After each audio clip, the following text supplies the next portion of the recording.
Hi friends, ஒரு FB cover ஒன்று எப்படி கிரியேட் பண்ணுறது தான் உங்களுக்கு நான் காட்ட போகிறேன்.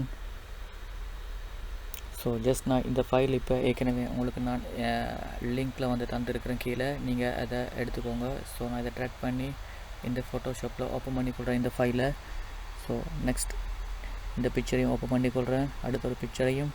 ஸோ இந்த மாதிரி பிக்சரையும் ஓப்பன் பண்ணி கொள்கிறேன்.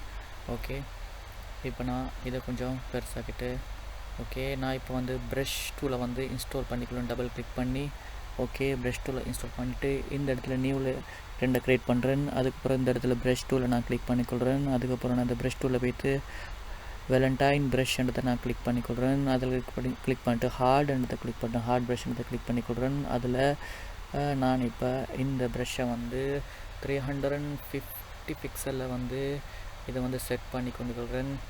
ஓகே 350 ஓகே 385 நான் பிக்சலை பண்ணிக்கொள்கிறேன். ஓகே, நான் இதை கிளிக் பண்ணிக்கொண்டு கரெக்டாக சென்டரில் இப்போ மூவ் டூல் எடுத்துக்கொள்கிறேன். இப்போ இந்த ஃபைலை ட்ராக் பண்ணி நான் இந்த இடத்துல இந்த பிக்சருக்கு கொண்டு வரேன். ஸோ இது கரெக்டாக சென்டரில் வச்சுக்கொள்கிறேன். ஸோ இப்போ நான் இதை என்ன செய்யணும்னா க்ரியேட் இந்த பிக்சரில் லேயரில் க்ரியேட் கிளிக் மாஸ்க்ன்றதை நான் கிளிக் பண்ண உடனே இது பிக்சர் இந்த ஹார்டுக்குள்ளே வந்துடும். ஸோ இதை கரெக்டாக சென்டர் லைன் வச்சுக்கொள்கிறேன். ஸோ இப்போ நான் டேக்ஸ் என்ற ஃபைலை வந்து காப்பி பண்ணிக்கொள்கிறேன். இந்த ஃபைலை நான் இந்த டேக்ஸை நான் காப்பி பண்ணிக்கொள்கிறேன். ஸோ இதை காப்பி பண்ணிவிட்டு ஃபோட்டோஷாப்பில் போய் ஃபோட்டோஷாப்புக்குள்ளே போய் டேக்ஸ்ன்றதை நான் கிளிக் பண்ணிக்கொள்கிறேன். ஸோ டேக்ஸ்ன்றதை கிளிக் பண்ணிவிட்டு பேக்ரவுண்டு இந்த இடத்துல நான் கிளிக் பண்ணி வச்சுட்டு ஓகே, இப்போ நான் இதை இந்த இடத்துல கிளிக் பண்ணிக்கொள்கிறேன்.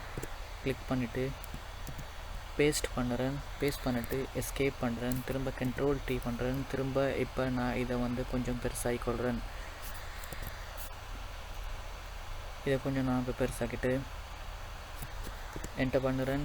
இப்போ கரெக்டாக இந்த ஜோன் என்ற இடத்துல க்ரேசரை கிளிக் பண்ணி சென்டரில் வச்சுக்கொள்கிறேன். ஓகே, சென்டரில் கிளிக் பண்ணிக்கொள்கிறேன். இப்போ நான் எஸ்கேப் பண்ணுறேன். ஓகே, இந்த மாதிரி தான் ஒரு ஃபோட்டோஷாப்பில் ஒரு ஃபேஸ்புக் கவர் ஒன்று நீங்கள் க்ரியேட் பண்ணுறது. ஓகே, நான் இப்போ இதை நான் என்ன செய்கிறேன், ஃபைல் இல்லை போய்ட்டு எக்ஸ்போர்ட் சேவ் வெப் லெகசின்றதை கிளிக் பண்ணுறேன். அதுக்கப்புறம் இதில் PNGன்றதை நீங்கள் கிளிக் பண்ணிக்கணும். அதுக்கப்புறம் இதை சேவ்ன்றதை கிளிக் பண்ணிக்கணும். அதுக்கப்புறம் நான் இந்த இடத்துல இந்த ஃபைலை சேவ் பண்ணிக்கொள்கிறேன். ஓகே, இப்போ பார்த்தீங்கன்னா இந்த ஃபைல் வந்து க்ரியேட் ஆகி முடிஞ்சு. ஸோ இந்த மாதிரி தான் FB ஃபைல் ஒன்று க்ரியேட் பண்ணுறது.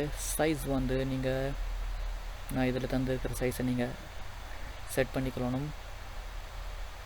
ஓகே ஃப்ரெண்ட்ஸ், இந்த மாதிரி தான் நீங்கள் வந்து FB கவர் ஒன்றா க்ரியேட் பண்ண